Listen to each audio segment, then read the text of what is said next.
Yo soy el político neoliberal. Me gusta ir a las fiestas del Banco Central.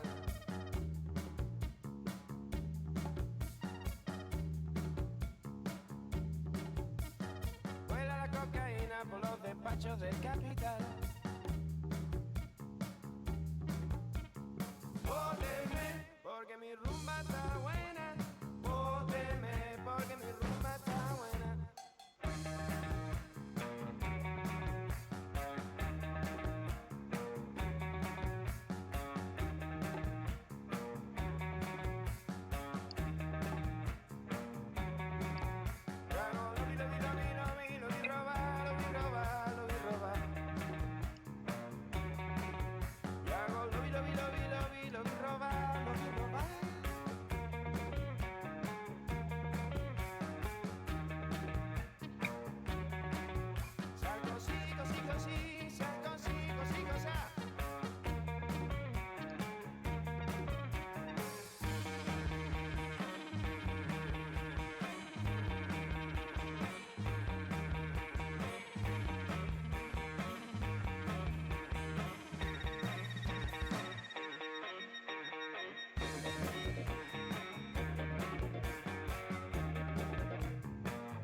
Good evening, everybody. Welcome to our 5th online wine tasting. And tonight we are covering, well, not only are we covering Spain, but we're doing our very first, and I promise you it won't be our last, winery profile tasting. I've been wanting to get to one of these for a little while. When we talk about a country, and we'll get to this when we talk about the German tasting, it's very easy to say, well, this is the best example of this, and this is the best example of that. And it's very easy to just take a big, broad kind of shotgun approach to a region.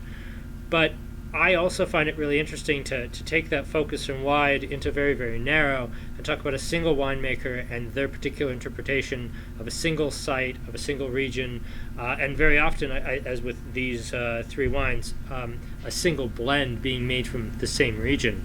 Not to say that they're all the same percentage of grapes in each wine, we'll get to that, but they are all broadly a Garnacha Monastrell blend, all from the same winery, all from the same winemaker, and two of them even from the same year, and yet they're different as night and day, and we're going to get into why. I want to welcome Andrew Stewart, who is from Vino al Vino, who is the Canadian agent and importer for all of these wines by Pago Casa Gran. Welcome, Andrew. Thank you, Kyle. It's good to be here. I'm looking forward to this. This will be really fun. You have a much nicer webcam than Eric Mercier does. You look quite sharp, sir. Oh, well, that's good. I don't know what it looks like, so I'll take your word for it. But you look good. We're making you look real good, much better than me. So yeah, do you want to talk to us a little bit about Valencia? Because when I think about Spain, I think about famous wineries, and I think about Rioja and Navarra and Castilla y León, and I think about like Ribera del Duero and Priorat. I don't traditionally think about Valencia too much. Why don't you fill us in on Valencia as a whole? Well, that's not really uncommon because it's not a very well exported or known area out of Spain. Certainly not as well as Rioja and Ribera del Duero and all those others that you listed there. What's really cool for me about Valencia is that means there's a lot of value there. It's not a branded appellation where they command certain prices and that sort of stuff. What's unique about this particular Pago Casa Gran and the Casa Benicel line that we're gonna taste here today, it is really close to the ocean. Actually, it's only about 15-20 minutes away from the water. What you also have is pretty high altitude, about 1,800 feet. So you get like some of the cooling influence of being a little higher, a little closer to the ocean, but it is still a very hot area. Gets up to about 35 degrees Celsius pretty consistently. What also is really interesting about Valencia is the prevalence of Garnacha Tintorera, which is the main red grape we're going to be trying here today. It's technically Alicante Bouchet, but in this area it's called Garnacha Tintorera, and it's really interesting grape in its own right. Yeah, I mean, we can go into some more details about the soils and all that sort of stuff, but I mean, what we have with Pago Casa Gran is actually 4 generations on a site that has wine-making evidence going back to the 4th century. Old Iberian settlements were there before the Romans came through. In fact, on the mountain that they're at the foot of, Mount Batida, I think it's called Batida or Batida, there actually are Iberian settlements up there still. You can still see the old settlements there. So it's actually a really cool old historic area. But the wines are super fresh and very, very, what's the right word? Very bright, I guess, is the only thing I can say there to get out of that. Trust me, you're not the first one to get stuck on a word. I have a little I'm searching for it. It's not there. You should have seen me drowning on what's in that. I was trying to think of the 4 beers we're doing for this week's beer tasting, and I got the IPA, and I got the stout, and I got the other IPA, and if I could remember the saison we were doing, it would have saved everyone about 2 minutes while I struggled for it. So let's talk about the white here. Let's jump right into it because I know that people are thirsty. It's a warm evening, and I, for one, am thirsting for a cold glass of white wine. When I think about Spanish whites, especially growing in hot climate regions, I think about traditionally very, very high acid grapes like Macabeu. I don't think of traditionally fairly low acid varieties like Gewürztraminer and medium at best varieties like Muscat. Normally, I think when you're in a really, really hot climate, you need that crushingly high acidity to keep the wines fresh. How are they making a wine with so much brightness and freshness with traditionally very low acid grapes like Gewürztraminer? Well, what's really cool about this, Carlos Laus, he's the current proprietor. His father actually brought back this Gewürztraminer from Germany 60 years ago. So they don't have a huge ton of it, like a huge amount of it, and it wasn't something that they set out to do. He just really liked Gewürztraminer. When I mentioned the high altitude, something that's like really important to talk about, it is sandy soil and on clay, which maybe isn't typical for like the areas that we know Gewürztraminer from, but they're very conscientious about the way they harvest, the way they do all of their farming.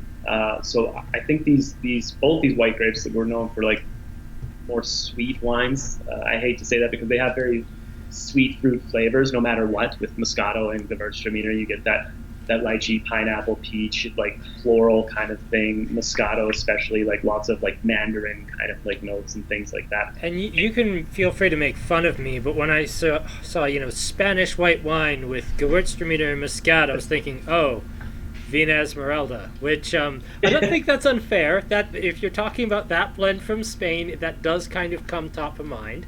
But again, these aren't. I mean, Muscat, of course, with Moscatel de Setúbal has a really famous reputation in Spain. But I think Gewürztraminer, I don't immediately think Spain. No. With white wine in this part of the world, is white wine a big part of the Valencian wine region, or is this predominantly reds? Predominantly reds, in my experience, limited as it is, and certainly with this winery, like they do a little bit of Malvasia as well. But other than that, they have like little tiny splashes of Chardonnay here and there. It's almost entirely dedicated to Grenache, Temporera, Syrah, Monastrell, and a few other Rhone-like varietals. They don't do a ton with those things. They certainly do a lot of like single varietal bottlings of those things. Grenache Tintorera is what the winery is built around for sure. It's their baby. It's their sort of flagship. But with the white, and actually we can talk about, like, we're going to try a few wines. I've got them here. So we'll be trying from the Benasal line. I don't know if you can make that out with the light. The Benasal line is Casa Benasal is actually another house on the property that they own as well, another winery and estate, you could say. It is over 300 years old itself, and they named the wine just to sort of honor that space. But the Benasal wines are all about maximum freshness and youthful crushability. The wines that we're trying right now, the white, and then we'll try the red, I assume, shortly after. They're all about maximum freshness.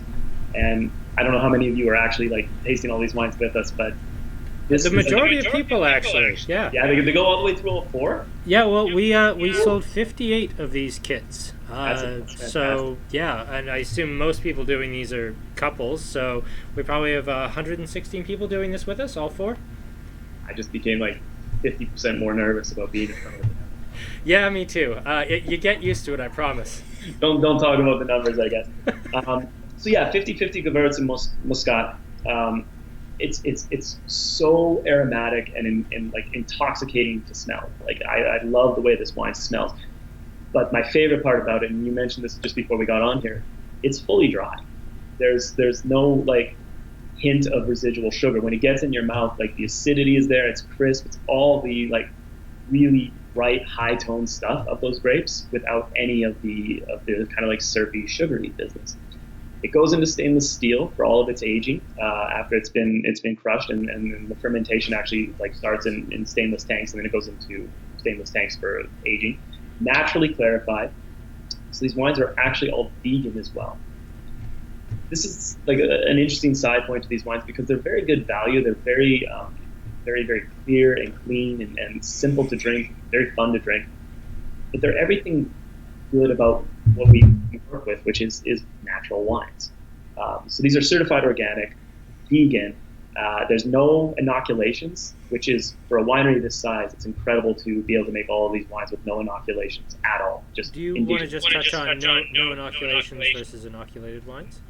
Well, I feel like I can't speak too strongly to the science, but I know that what we know about cultured yeast strains is that they can be used to bring out certain flavors in wines that maybe didn't even have those flavors to begin with. It's a great way to homogenize a local grape. If you want every Sauvignon Blanc to taste the same, it's very easy to achieve with these cultured yeast strains, and it totally masks the actual terroir, the actual spot where it comes from. So these guys are very much about minimal intervention in the winemaking process. So for me, if you're talking about terroir and you're talking about this wonderful piece of land that all your grapes grow on, that you farm and you slave over and you do all of these things, and then you take that material into the winery and you inoculate with a package of yeast that came out of a factory somewhere, you just put a big sheet in front of the picture you're trying to paint. And yeah, that's I mean, that's certainly something that people could argue. I'm going to interject here for a second. And I'm just going to cover three things real fast. First, I want to welcome Marissa and Melissa. Marissa, whose name, of course, I got wrong 4 separate times last week. So, Marissa, I am sorry once again. Please do keep calling me Lyle. I do find it amazing. And Melissa, who worked here a very long time ago and I haven't seen in bloody ages. And it's nice to see you on the channel. Thank you very much for coming. Second thing I wanted to talk about here real quick is when I was talking about... when Andrew was talking about inoculated versus wild, what we're talking about is after the grapes are crushed and the juice is ready to be fermented, how you add yeast. When we talk about inoculating, we're taking a very carefully, commercially prepared yeast strain that we know exactly what it's going to do, right down to how many points of alcohol it's going to give you, to how much residual sugar it can give you, what sorts of actual flavor compounds the yeast is going to give you, what temperature range it's going to ferment in, and all of that. Or we just leave the fermenter open to the air and we just let the native yeasts from the local area blow in and inoculate the wine naturally and add its own local flair. Both perfectly valid ways of making wine, just very, very different. And the third thing I wanted to talk about, bloody hell, I've forgotten the third thing I wanted to talk about. Let's move on to, oh, pardon me, no, there was a question. That's what it was. We have a question about, aren't all wines vegan? They are not, for a variety of reasons, but Andrew, I'll let you take this one on. Yeah, it's a comment I get all the time when I talk about wines being vegan. People usually just think I'm trying to be cute and really push that like organic, biodynamic, healthy thing, and they're vegan. It's like, well, first thing most people say is well, I don't care, I'm not vegan. And I've always joked, I'm like, shouldn't the question be, why aren't they vegan? Like, don't you want to know what's in your wine? And that's something that I firmly believe in. I think you should know what you're putting in your body, whether it's food, whether it's alcohol, whether it's skincare, whatever it is. You should know what's going on and in your body. So one of the most basic explanation of that is when it comes to time to clarify a wine, there are a couple ways to do it. There are a couple things that they can add to the wine to remove fine sediment and give you this like perfectly clear wine, which is exactly what we have here. This is a perfectly clear white wine. It's shimmering, it's bright, it's beautiful.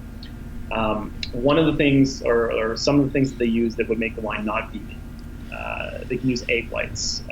They can use isinglass, which is derived from fish. There's all kinds of other non-vegan things, bentonite, that they can use, and that clarifies the wine very quickly and very easily. Another way to do it is to cold stabilize the tank that it's in. You let everything settle out a little quicker. You rack out the wine into another container. You rack that wine into another container after that. And all these things take more time. They take more effort. And they're more expensive as a result, yes. Yeah, it translates to costing more money.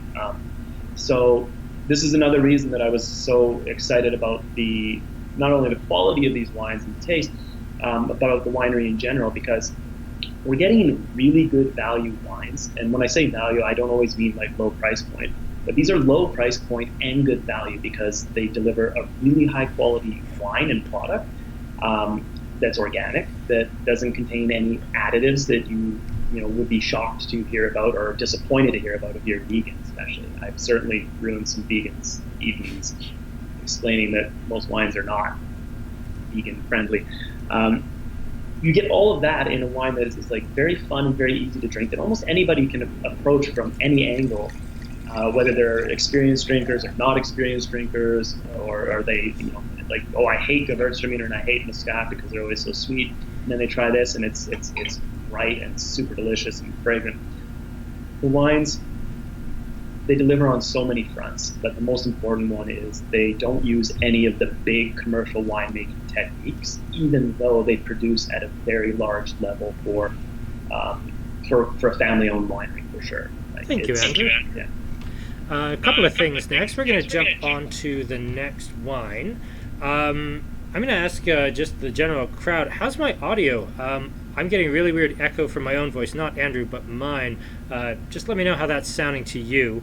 But we're going to jump into the first red. So, Garnacha Tintorera, not actually, Garnacha per se. It's not the traditional Garnacha we're used to. It's a synonym for Alicante Bouchette, as I'm generally familiar.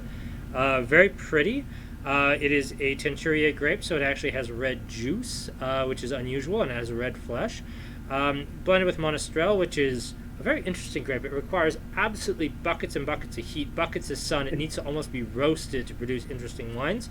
And then a little dash of Syrah at the end. So, as I understand it, it's a very familiar blend for this part of the world, but not the most common blend in the world in general. Well, I mean, most people just refer to it as GSM. So there are a few areas that you see a lot of this, but as far as being with Garnacha Tintorera, you get a lot more color. And it actually can produce really full-bodied wines without a lot of effort. It can also get really vigorous. So that's the first step towards uninteresting wines is allowing a grapevine to overproduce, right? So we've got a blend of Garnacha Tintorera, like you said, Monastrell and Syrah. Monastrell, I mean, in this case, we're talking about grapes that don't necessarily have a lot of color on the Grenache or Garnacha and Syrah side. Monastrell adds a little bit of color in there. It helps balance out a wine that would otherwise be really like pale or really peppery. Hello again, Hand. Bit early for you tonight, but all right, welcome. The other thing about this area is it's quite sandy. It's sand and clay. So some of the best Grenache-based wines that I've ever had from anywhere in the world, whether Australia, or my favorites in Australia and France, they come out of like heavy sand, if not 100% sand soils. It keeps a lot of heat and it has great drainage. So that's really fantastic. But if you look at the Pago vineyards, there's so much cover crop and there's so many like permanent things planted in between the rows growing almost unattended. So you're actually keeping the soil a little cooler because it's already so hot there. Now, I'm going to jump in there really briefly here, Andrew. Now, you mentioned that it's a Pago winery, and this is something I wanted to cover when we were talking about this wine. So, when I first started talking about this, I talked about some of the famous wine regions. I talked about Rioja and Navarra and Ribera del Duero, and that Valencia was perhaps, not a bad region, but perhaps a lesser light. And Spain actually has its own designation system for saying, these are our famous regions, these are our perhaps less famous regions, but there are some really bright lights in these lower regions, in these perhaps not as famous parts of the world that can really make some truly star wines. And that's how they've adopted the Pago system as a way to kind of designate truly spectacular wineries and estates that are making wines from perhaps unconventionally good wine regions. Do you want to talk about the Pago system a little bit for us? Well, I'm actually not super familiar with it. In fact, until you brought it up, I wasn't familiar with it at all. I'd hoped that was going to be a softball question, but all right, here we are. Better versed in it for me because I don't know any of the requirements on good Spanish wine. It's like, but this is the type of wine that gets drank the most often. These sort of like Jovan, like young wines, like don't age this, don't think that this is something like incredibly serious that needs to be stuck away in a corner somewhere and babied over time. This wine is all about its charm, its character is all in its youth, and that's why this is so much fun at that price. Like, this is a very good wine to drink, but it also could be much more food friendly, or you can just eat and drink with this. You don't have to think about it too much. And yeah, it's some of their younger vines, some of the like less ripe areas where they're going for like a little bit longer hang, but it's never going to get like super high levels of fruits or sugar. It's just about preserving all the fruit that they can, and that's one of the things I really like about their use of stainless and concrete, and as opposed to using wood, or when they use wood, and why they use it, rather than just applying a formula that it goes into wood. It's definitely bright little friendly little red. Okay, the crowd actually lost us for about a minute there. One of the things we are going to be doing starting next week is we will be doing a little bit of upgrading on our local wireless. The stream that we're actually running here for everybody is wired directly into our internet router, but we're going to be upgrading our internet service to a slightly faster one, purely because when we started this, when we had 24 people, like 4 weeks ago, the bandwidth we had was ample. It was tons. But now that we have, a few hundred people sort of thing, like it's just so much more than the store was ever equipped to handle. It wasn't designed to be, this sort of mad internet wine tasting studio, which I love, by the way. This is the most fun I've ever had doing this for 20 years. But yeah, we are slowly working the bugs out. Our main lighting rig, which you folks can't see, but it's over here, was a gift from Craig and Steve, who, from the very first week didn't like our lighting. And Aaron has done an absolutely amazing job, who is not the hand, by the way, has done an amazing job of rigging everything together for us and has done just spectacular work getting us online. But, it's a work in progress. We didn't start out doing this. We kind of got caught flat-footed and built this a little bit from nothing, and we will have a higher speed internet starting next week. So I do apologize for some technical difficulties. We are working on it. So let's jump right on to the Elegant, and, not the Elegante, as I've been calling it for like the last year and a half that we've been selling it. So, oops. This is the first one in the higher end series because it's a slightly different colored label. This is, to me, the one that we've had like nonstop on the shelf. We actually brought in these three just as kind of a new thing, just for the tasting, because I knew the winery, liked the winery, wanted to work with it. But the Elegant's the one we've liked from the very beginning and have sold for quite some time. Jump in and talk to me about the Elegant there, Andrew. All right, so the Elegant is, we talked about the Crianza and Reserva and how they kind of like creep up the line in terms of price, and very similar blends.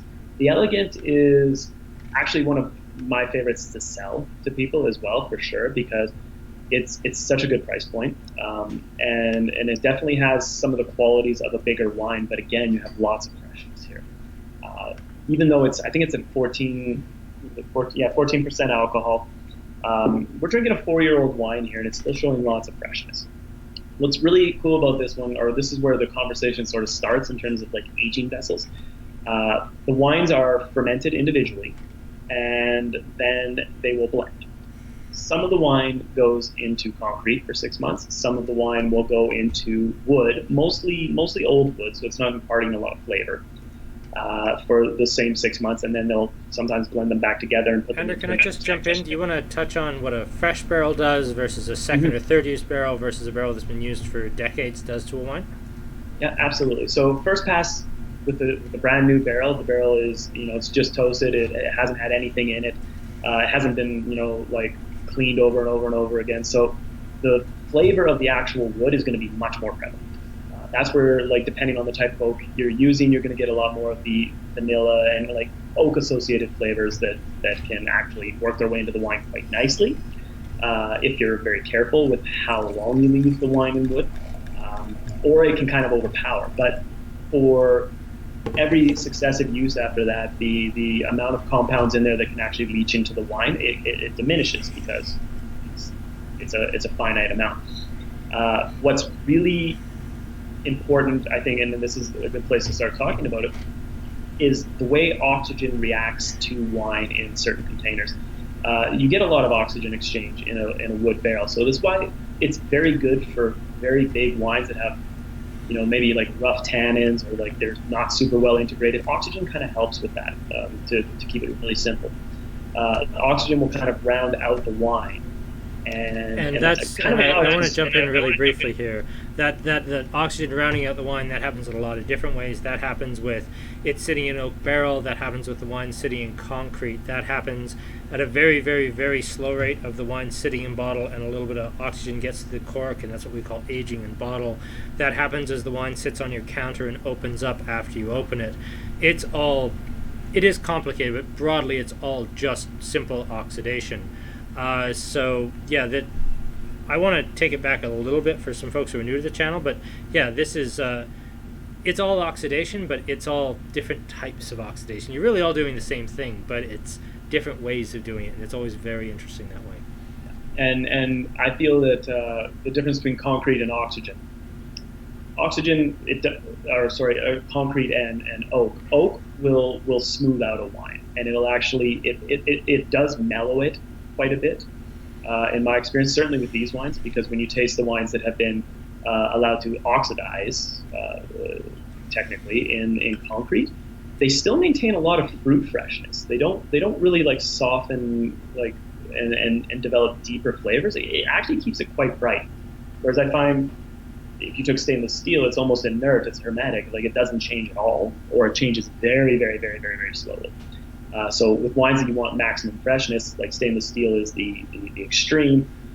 Wines that you want to kind of like round out and smooth, oak, I think, would be on the sort of opposite end of that extreme.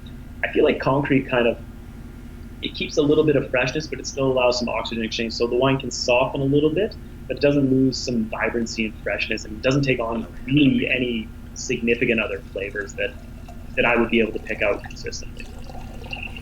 So that combination of aging some of the wine in concrete and some of it in oak, it's like, let's mellow out this this portion of the wine or some of the more austere and bigger parts of the property, and let's keep some of the younger fruit like really fresh, and we'll blend them back together, and it makes for a really well integrated wine. It's super fun, but still has some substance to it.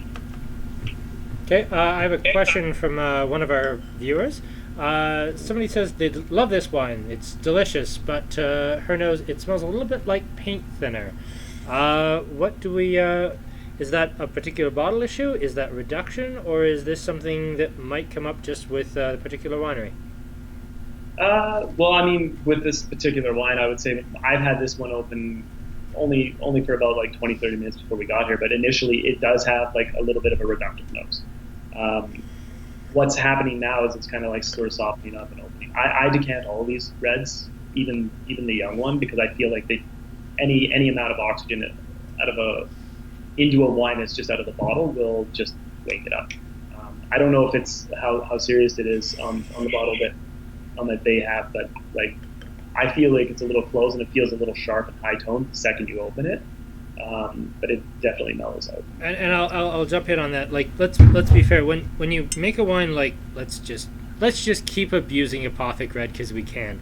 When you make a wine like that, it's what I call a wine that's dead in the bottle. There's no remaining yeast. The wine has been manufactured. It's been artificially acidified and artificially fortified and artificially sugared and desugared and vacuum distilled and basically tampered with about as much as you possibly could without rendering it, vodka. With that, the wine is dead. It doesn't change in the bottle. It's about as active in the bottle as Heinz ketchup and is about as sweet. When we talk about a wine like these, sorry, this is a channel that absolutely takes Apothic Red to the mat and then beats the hell out of it. It is the deadest horse, and we are never going to stop beating it. But when we talk about a living wine, when this wine goes in the bottle, it's alive. It's still going to change. It's going to evolve.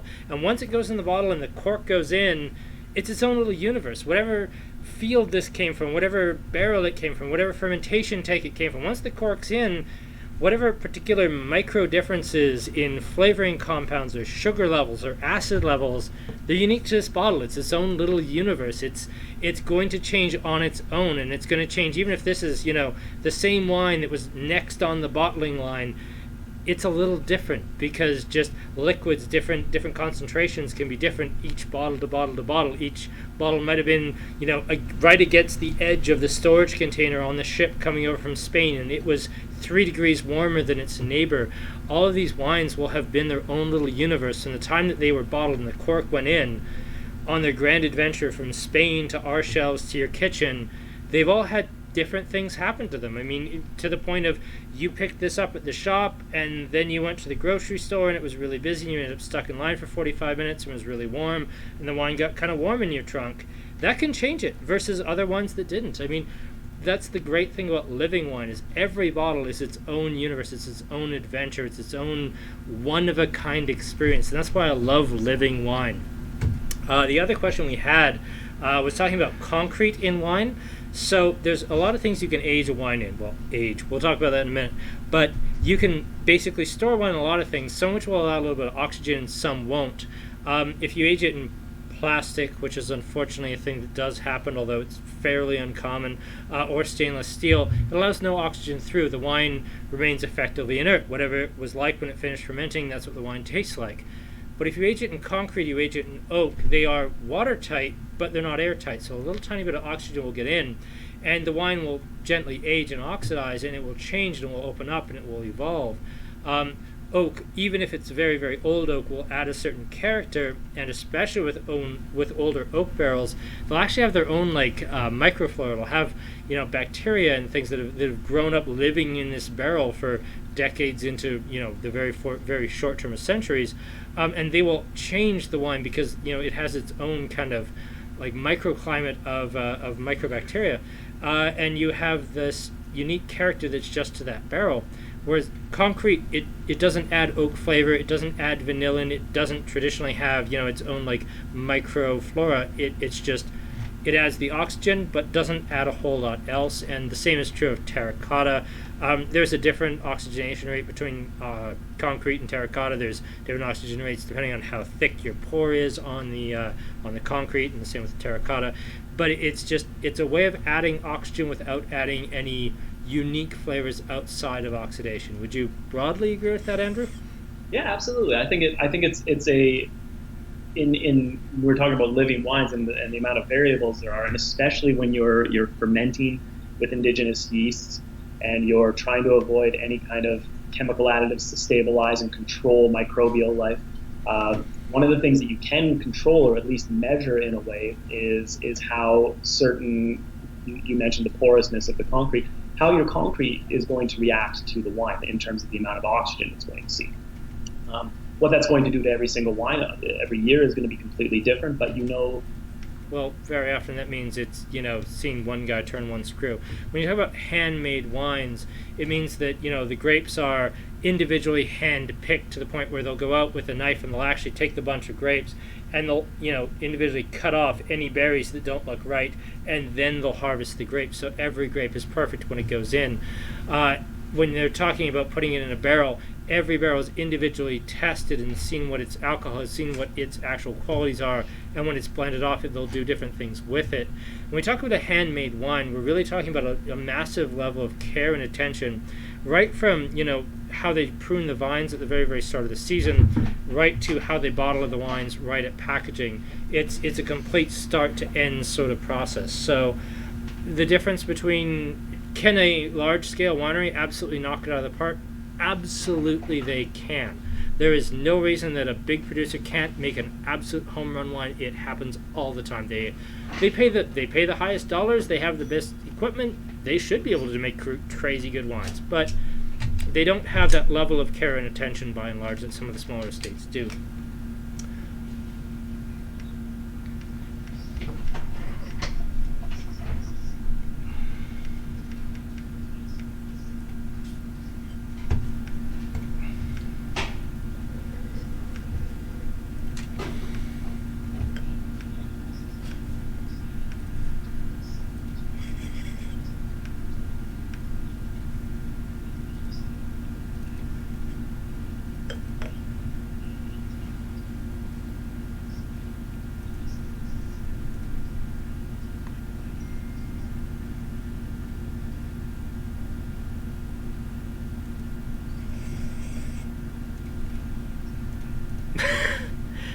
It's been a bit of a journey, Andrew. We're doing our best on our end. It's not a fault on your end. We're doing our best.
And I think that's a really great tagline for the natural winemaking industry is, the wine comes out of the vineyard great. The great wine comes out of the vineyard. It doesn't have to be interfered with or changed or artificially modified to become great. If you do what your job needs to be in the vineyard, it comes into the winery already pretty darned good, and you really allow the wine to make itself. I'm going to answer a couple of questions real fast here. Isn't Spain mostly about volume in wine? Historically, it has been, but it is getting so much better, which is the same story that we could say about Austria-Hungary 2 weeks ago or about South Africa last week. These are emerging wine regions. Why are we tasting these ones? Because, let's be fair, we could do France. It'd be like a 4-week course, but we could do France. But wine prices in France are fairly high. Why are we doing Spain? Why are we doing South Africa? Why are we doing Austria-Hungary? Do I have a ulterior motive with all of these? Absolutely, I do. Oh, yeah. I find these interesting because they are somewhat undervalued regions where I can actually showcase wines that they overperform for the dollar. Like if we wanted to do this with France, we wanted to do this with the United States, we'd have to pour less wines, or we'd have to pour less expensive wines, or we wouldn't get the quality we want. When we talk about these wines, we're really over delivering for the dollar. So you want to think about Spain as a country that traditionally makes bulk wine. That's true. So have been the last 2 we did. But they don't do that so much anymore. And that's part of why we chose these, is they're on the bleeding edge. And this is my video series, and I get to talk about what I find interesting, and this is what I find interesting. So there is that. Can you decant in a beer pitcher? Yes, you absolutely can, and you should. If you don't have a decanter at home, you can decant in anything you have handy, because it's literally about putting air into the wine, and all the fancy hand-blown duck decanters by Riedel that are $400 or whatever they are, such stupid nonsense. It's just the same thing. It's just putting air in wine. That's broadly the same thing. I've always likened it to, it's like when you have the time in the morning to just put yourself together, as opposed to when you wake up 30 minutes late for where you're already supposed to be. If you just rip open a wine and pour it, and then expect it to show you instantly what it's all about, I feel like that's a disservice to any wine of any type or quality or price.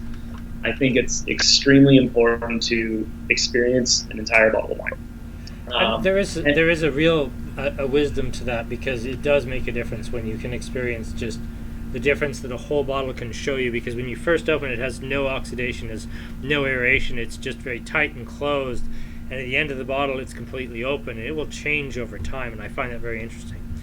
So I will get to the questions as they come in. I realize I have 24 unread comments. I will get to those. I realize I have a backlog, but I'm going to get to a little bit of housekeeping. I want to introduce the next beer tasting. I want to introduce the next wine tasting, just so you folks know what's coming up. On the beer tasting front, for our next beer tasting, we have 88 Brewing. We are going to be having one of the head brewmasters from 88 on video chat, hopefully with higher definition video. Fingers crossed. We will see how this goes. We'll be doing the Vietnamese coffee stout, the tropical IPA, and the saison made on Pinot Noir leaves. Have you had this one, Andrew, yet? I have not. Are you a beer guy at all? Not so much? Actually, I am. It's funny enough, in my building is a former brewmaster for OT, and so we trade wine and beer all the time. He'll just leave something on my doormat basically, and I'll leave something on his. And he's introduced me to a lot of fun stuff. We just trade wines and beer back and forth, and it's fantastic. I will say I went through a phase there. I was all about IPA. I just wanted IPA and hoppy. You know, I went into that same phase about 18 years ago. I'll let you know when that phase ends. And then next week we have Germany as our wine selections. I have no idea how the angle works in terms of showing these wines on the camera. I'm going to assume terribly, because I'm bad at this.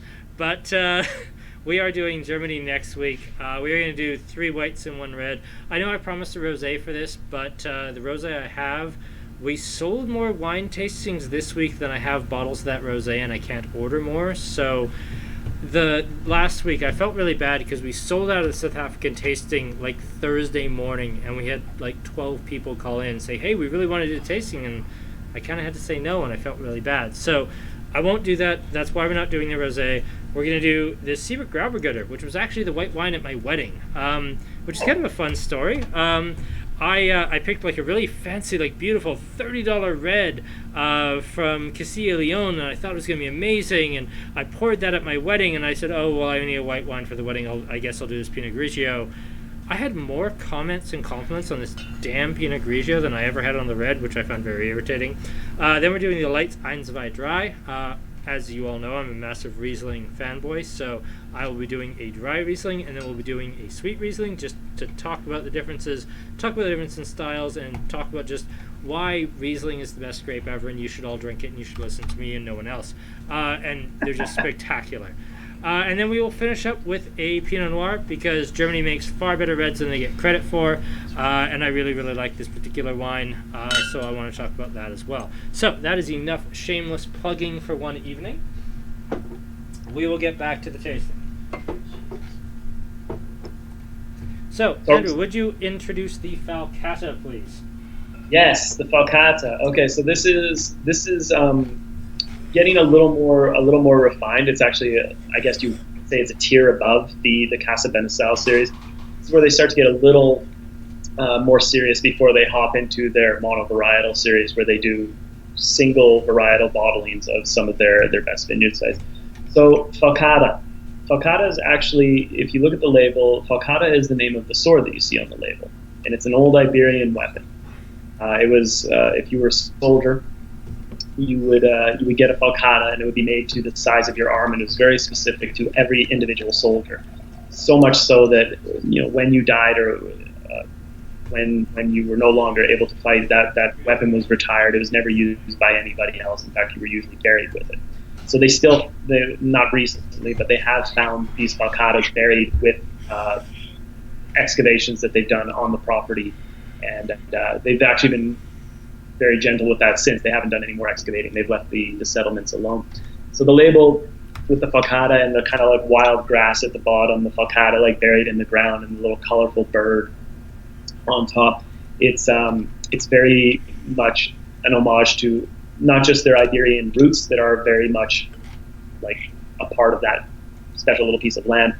The falcata, the grass, and the bird, they're all things that could actually happen there now.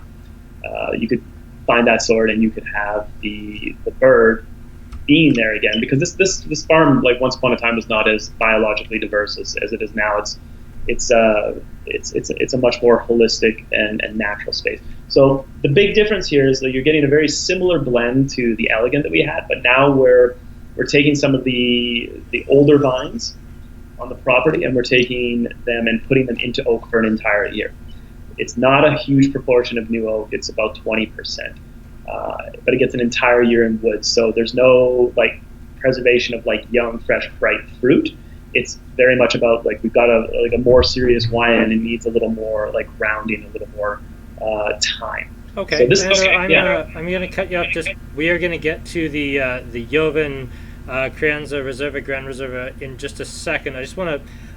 I'm watching the new comments and questions, and we're getting to 39. So hey, let's do it. In the interest of not getting myself hopelessly behind, let's be fair, with 39 I'm already hopelessly behind.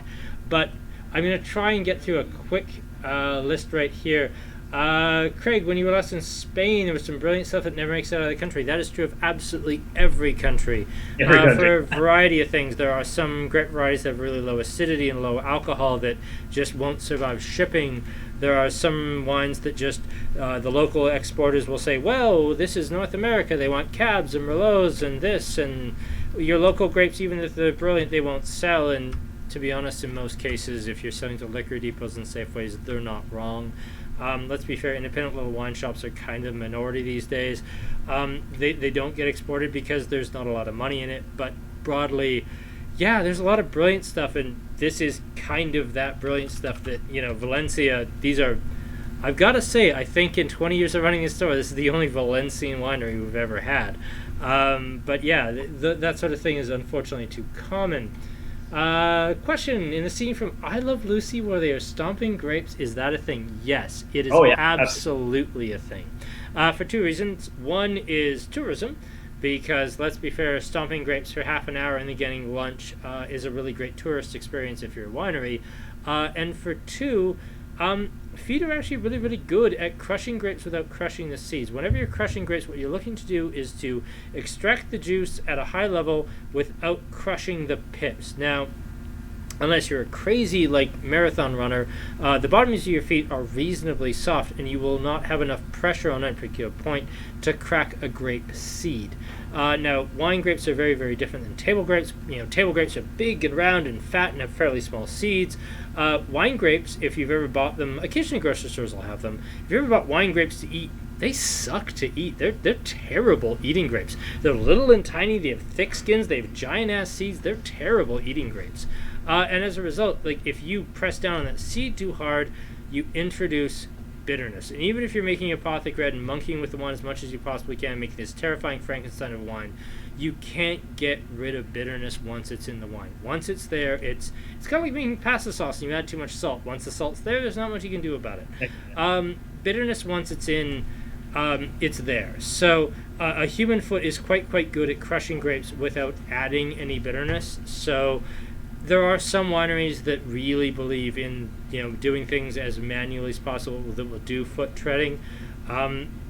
There are other ways you can do it that are equally as gentle, equally as historical, like basket pressing, that don't have necessarily the massive. It's hard work foot stomping grapes. Have you done it, Andrew? It's a bloody large amount of work. It sucks doing. I haven't had to do it, but I do know that it's ideal with certain wines because like you said, you're not trying to extract too much. You want to get the juice out as gently as possible and as cleanly as possible without any other bitter extracts, whether it's from clusters, whether it's from seeds. I have a Pinot Noir in the portfolio that is foot tread once a day for 14 days. They're very slow and gentle with the extraction of the juice, and it makes a completely different wine than anything else from that area. But if you were to do that on a large scale, you need 1,000 people stomping their feet for who knows how many hours. So yeah, it's definitely a thing though, and I think it's another example of something that was romanticized that actually makes really wonderful wines in most cases. If you're doing that kind of extraction, that kind of small production wine, it's probably going to be pretty fantastic if you do a good job farming. I apologize for those of you who were just saying that we lost audio. That was apparently quite a while ago, but I was trying to work through the questions one by one because I really do want to answer all the questions. Apparently the audio is back. That's good, but I do apologize for us losing it. We will have a higher definition internet connection next week. Let me rip through the last couple here. Armand.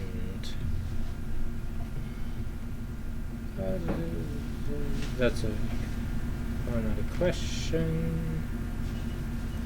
Okay, so let's talk about the traditional Spanish wood aging system, pros and cons.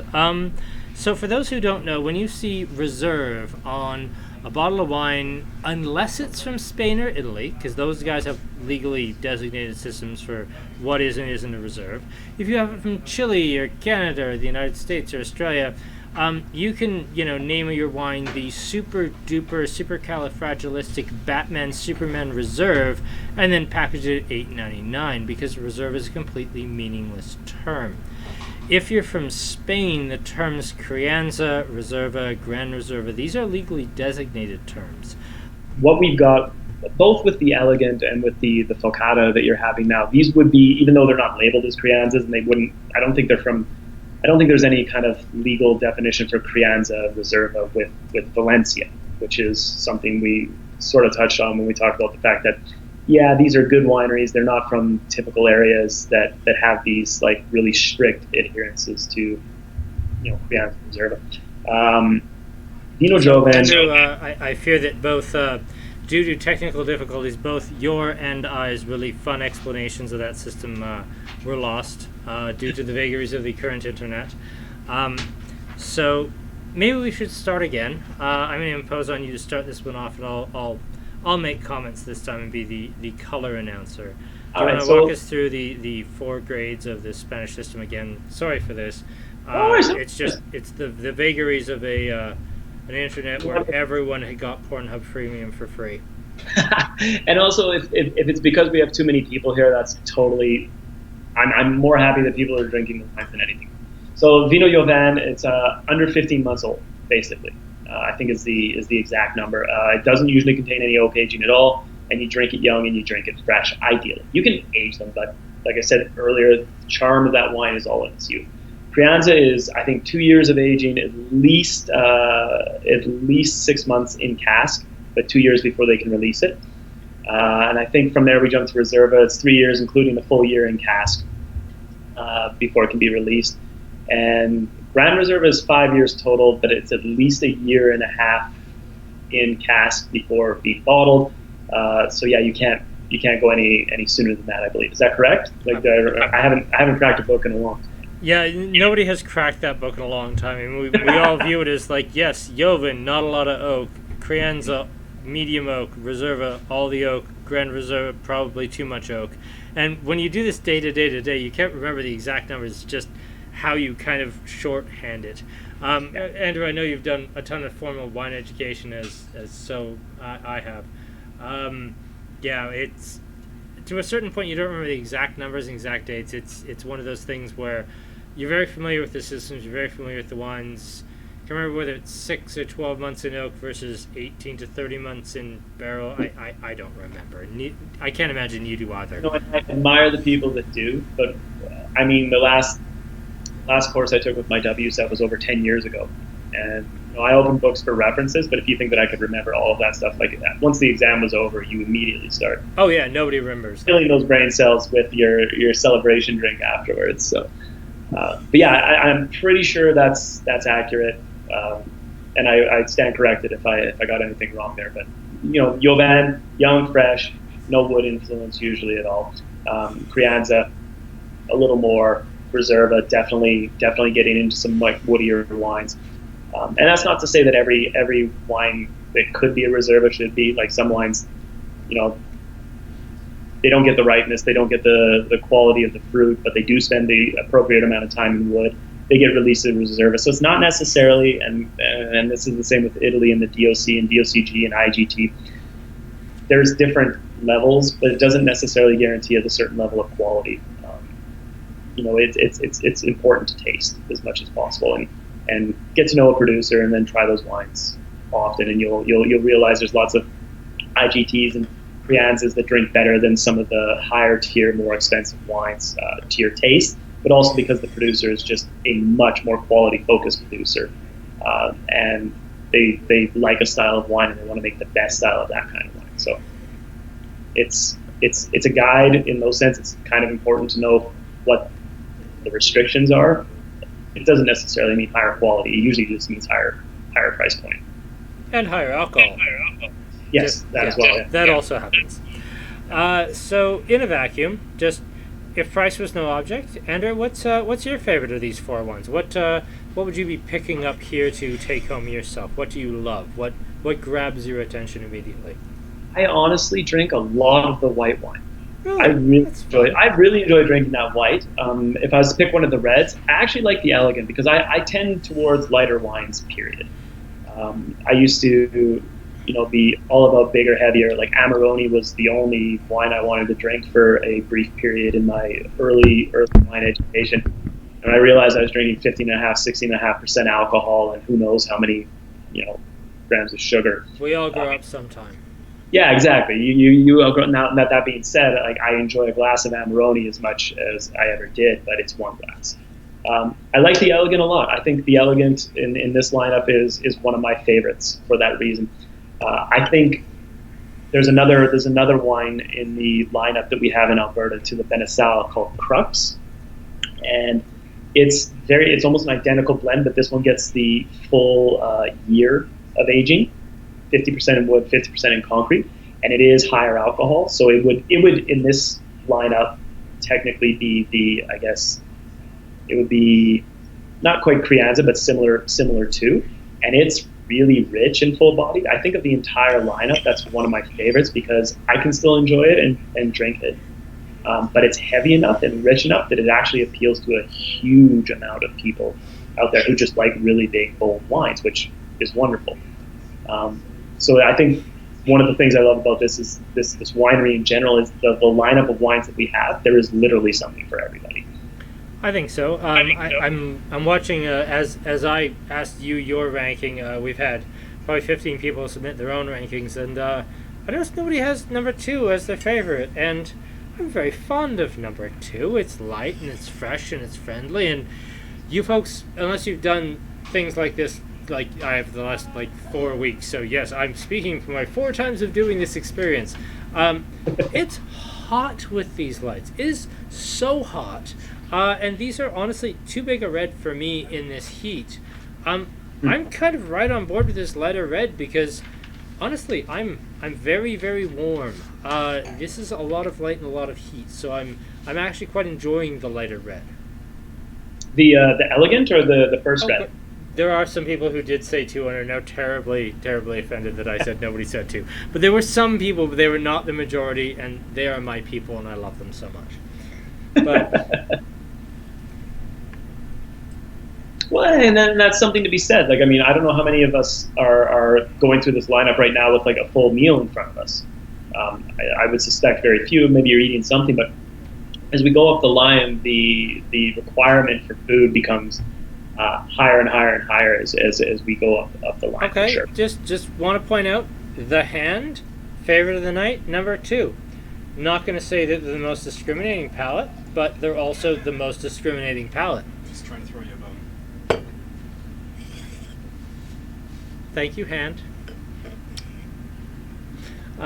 So yeah, Andrew, any other comments you want to make about Casa Benasal or about your portfolio in general? Because I know we have, I know you have your own wine club. We have some interesting stuff coming up in terms of wine tastings ourselves with doing more online stuff. What do you have showing up on the ocean right now that's going to be rocking up into Alberta in the next few weeks that we should be tasting right now in front of all these lovely people? What's coming up? Well, that's actually a really nice segue. So we have an Italian producer that we've worked with out of Abruzzo called Casa Gran. They do really one of the most heavily certified wineries that I've ever seen in Europe in terms of organic, biodynamic. I think he has a kosher certification as of 2020 as well. Just every badge and label you can imagine. But we're bringing in a couple of new pet nats from them, and a rosé and 100% Chardonnay white. And these are really well priced. So I'm very, very happy to get these super small production, naturally made pet nats at very reasonable prices. So that's hopefully landing middle of May, with everything maybe third week of May. And we have a huge container coming from Australia. Ooh, what's on the Australian palate? Because Australian stuff is in very, very short supply these days. We have a new shipment from William Downey, and the Bill Downey Petit Verdot is in that. We've got a couple of new Pinots from him, including the Gippsland, which is something we've had in market before. But we also have a Cathedral Pinot Noir now that's going to be... This is the red that was formerly the rosé that we sell a little bit of? Exactly, yeah. Oh, you still have some of that? That stuff's delicious. I'm sad that it's not going to be rosé anymore, but I'm...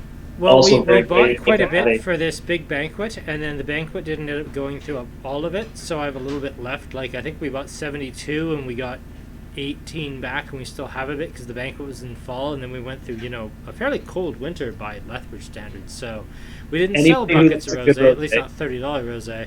So yeah, we still have a bit of the Bill Downey Cathedral rosé, not because of any fault of the wine, just we bought it at the wrong time. Yeah, he won't ever make that again now because his challenge was it's a very good rosé and it is a little pricier because it's 100% Pinot Noir. It was just easier for him to make a red wine and actually sell it for more and still be a very reasonable priced Pinot Noir. But we also have a very, very small amount of his Baba Shire Pinot, which is his very top tier he's ever made. And if you ask him in this vintage, it's his favorite Pinot Noir he's ever made. And that's going to be fantastic. We also get a new shipment from Adelina, which is going to have some of their Grenache and Shiraz, and that's really exciting. Beautiful wines from Clare Valley. And we're going to be getting the new vintages of Cirillo, so we'll be getting the Vincent and... Ooh, yeah, I love those. Those were amazing. Those were great wines. They were just...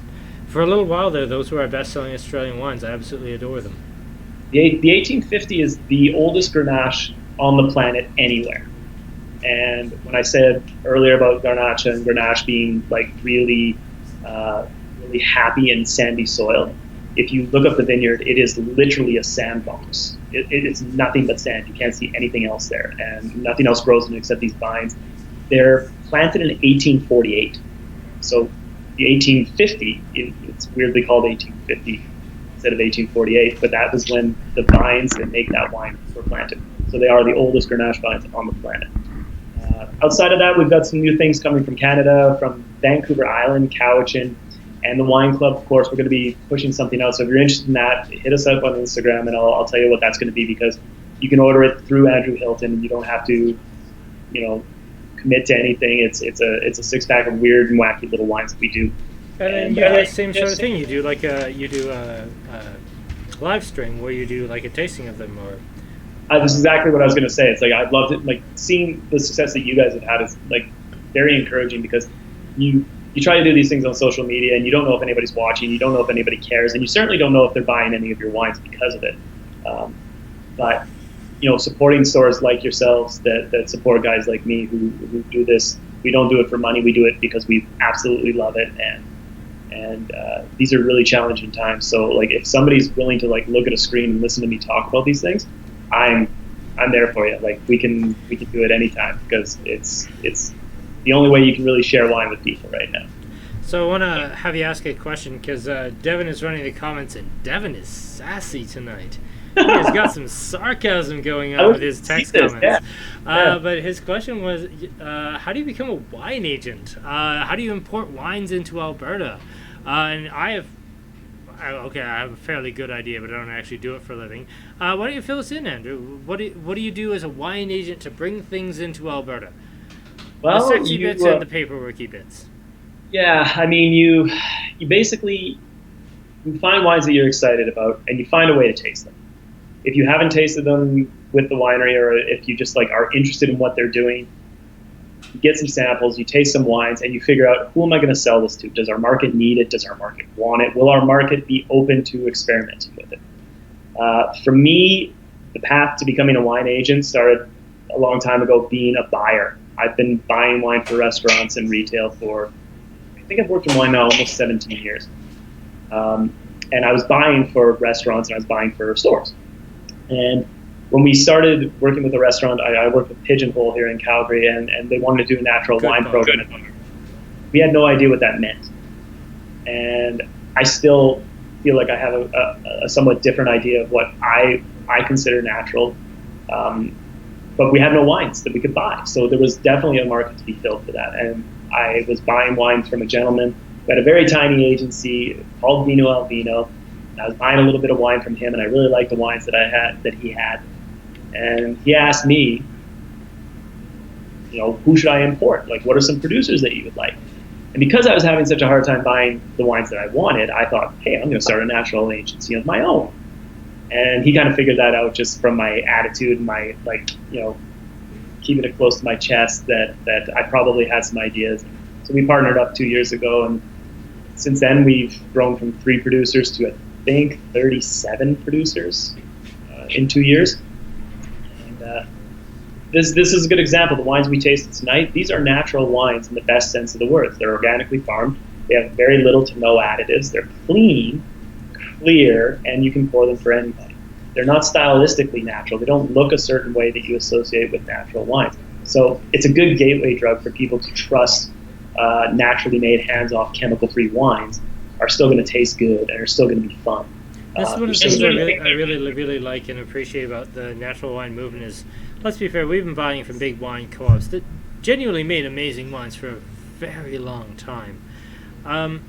But really, the one of the ideas behind the natural wine movement is it's a little tiny family making a little bit of wine, and then they sell to like a little guy who imports wines, and they sell to like an independent wine boutique, and it's very hand sell the whole way along, because let's be fair, if they put their heart and soul into it and they try to sell it to you and you hate it, it doesn't get sold. If you put your heart and soul and you buy in 100% and love what they make, yeah, I don't buy it.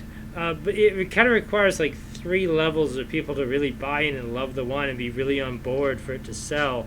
And it's all like little tiny people who make 200 cases of wine, people who import 50 cases of this or a pallet of this, and somebody buys 15 of those cases, and that's a big sale. I kind of love this angle of the wine industry where it's not about selling 60 pallets of apothecary. God, that dead horse never gets tired of being beaten, but I'm just going to keep going with it. But yeah, I love this aspect. It's what got me into the wine industry, and what makes me be interested in the wine industry is buying from tiny producers and loving tiny producers and knowing these people. Well, once you hear enough of those special stories from those tiny producers, it's pretty easy to fabricate your own as a big winery. And as much as like I align myself with the natural wine movement, I think there's something to be said for just working with wines that are real, that are living, like you said, and they're real. They're just honest and sincere about what they are. They're not trying to cash in on a trend, because the stories they're as important as the method. But I feel like there's a lot to be said for taking a little bit of extra time. You're going to spend money on wine. You're going to buy something to drink. With wines like these and prices like these, you don't need to go and just buy something simple and cheap that doesn't have a story or doesn't have, anybody who cares about it, like Kyle or like myself or any small boutique retailer. You can buy great wine that hits all the good touchy-feely buttons without having to break the bank. And I think that's like the one thing that was missing initially from natural wine. There's all these great wines that you see all over social media, and people are like, oh my God, this is incredible, it's mind-bending, it's this and that. And then you see it on a shelf in your store and it's $75. You've never spent $75 on a bottle of wine in your life. It is so easy to make a $75 good bottle of wine. To make a $17 good bottle of wine is high art.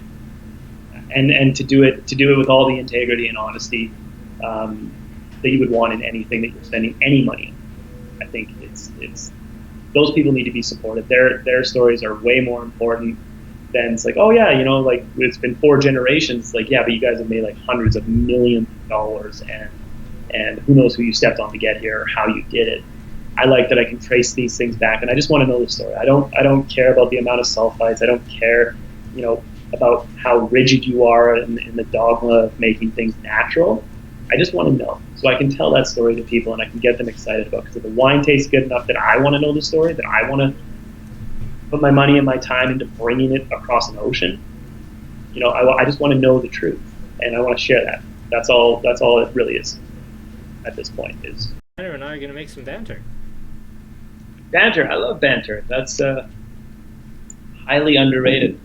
So Andrew, you're I assume isolated in your house and doing everything by phone and email? Yeah, pretty much. It's extremely difficult because, like I said, my background was restaurants. I am normally out in pretty high energy environments, so it's been really quiet, but it's good. Okay, so in your time in isolation, obviously you have time to taste some wines. What's been your big revelation wine, your holy balls wine, your I can't believe this exists wine that you've had a chance to try in your time in isolation? Well, I mean, I've been sticking pretty much to my own wines that I import, so this is not, to be over salesy, but we did bring in a Jura producer recently, Tissot. Oh, well, when you say Tissot, I mean, me and Tissot, especially their Chardonnays, do go on. I'm just in love with all of the wines, actually. I don't know if you can see there's a Magnum in the corner there behind me. That's some of their old wine, Pulsard. Just out of camera range. Yeah, just out of camera. Yeah, the big fellow there. Yeah. I'm really loving those wines because, again, it's an example of impeccable farming and just beautifully pure wines that taste exactly like they're supposed to. I think he's making absolutely incredible wines. On the next order, we're definitely going to have to bring a lot more white. And actually, you can even see the little stubby bottle there by the speaker, the Vin Jaune. Yeah, the Vin Jaune, the Chateau Chalon, I assume. This just Vin Jaune, but he does single vineyard plots of all his Vin Jaunes. So this is the Anspois. We're going to bring in, hopefully, if we can still get the wines, things kind of slowed down because when sales dropped off so much, you just can't keep ordering wines the way you were going to. But for all the single vineyard Chardonnays that he does, we want to bring all the single vineyard Jaunes that come from the same plots in small amounts because they're incredible, like absolutely amazing. Do you guys still have some of the La Maillotche? Did you still have some of the Chard? Well, we bought it right as, everything kind of went to hell. So we're still selling a lot of wine, but we're not selling exactly buckets of high-end wine. So it remains my favorite Chardonnay on planet Earth. Tissot's Chards are just stunning. Well, but everything being considered, I kind of wish it was a case of patchwork instead of a case of La Maillotche. I won't lie. I'll tell you this: the patchwork we will absolutely get as much as we can whenever we can afford to bring it in. But you can definitely put me down for a bottle or two of that Chard because I didn't get any for myself, and I love it so much. Like I've been fortunate enough to taste it a few times since it's landed, but I don't have any for myself, and I'd really love to tuck that one away for a little while. It's fantastic. Well, maybe we'll have you down for grand social party when we are allowed to do grand social parties again. I've touched on this before. We are looking at doing a giant in-person free tasting for everybody who's taking part in these wine tastings. So yeah, if you're around, we'll make sure that you get in on that. Absolutely, I'd love that because everyone wonders what it's going to be like when we're allowed to go back to normal, and I know myself. I can't wait to get out and support people that have supported me, and also just support people that made it through and are still doing the same thing they do, and they don't sacrifice anything. I can't wait to go out and eat and drink. Like I know I can eat and drink at home, but I can't wait to go out and be in a restaurant and eat and drink, or be out and be in a tasting and talk to people face to face. It's going to be really fantastic. We have a really great question here. Does the fresh sea air and moisture in Valencia affect the grapes in a way different from the Spanish interior? That's a spectacular question, Steve. Yeah, absolutely. I don't know if it necessarily affects anything in terms of adding flavor, but that cooling agent, like it's like Pinot Noir in California. Like that cooling influence has a big part of it. Also, being that close to the ocean and being that hot, you just have natural Mediterranean environment.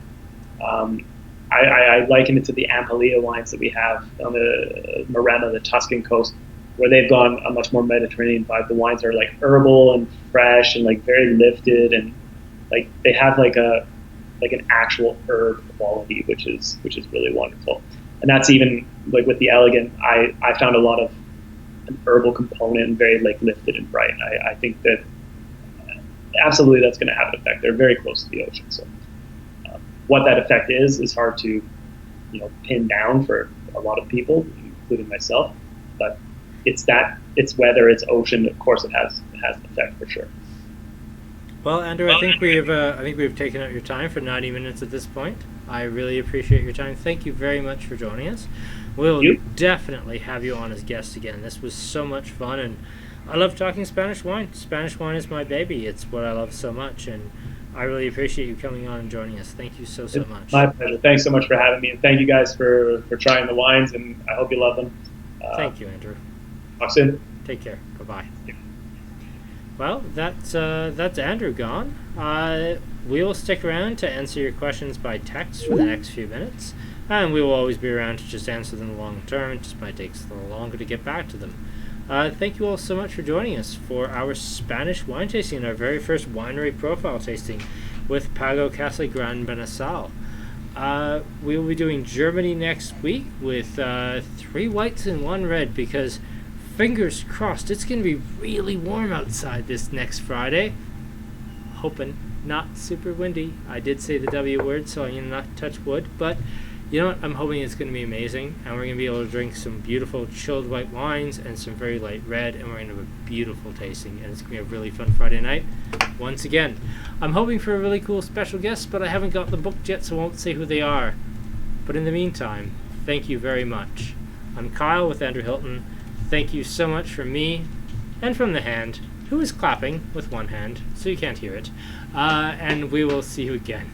Take care and have a wonderful Friday night. Thank you very much.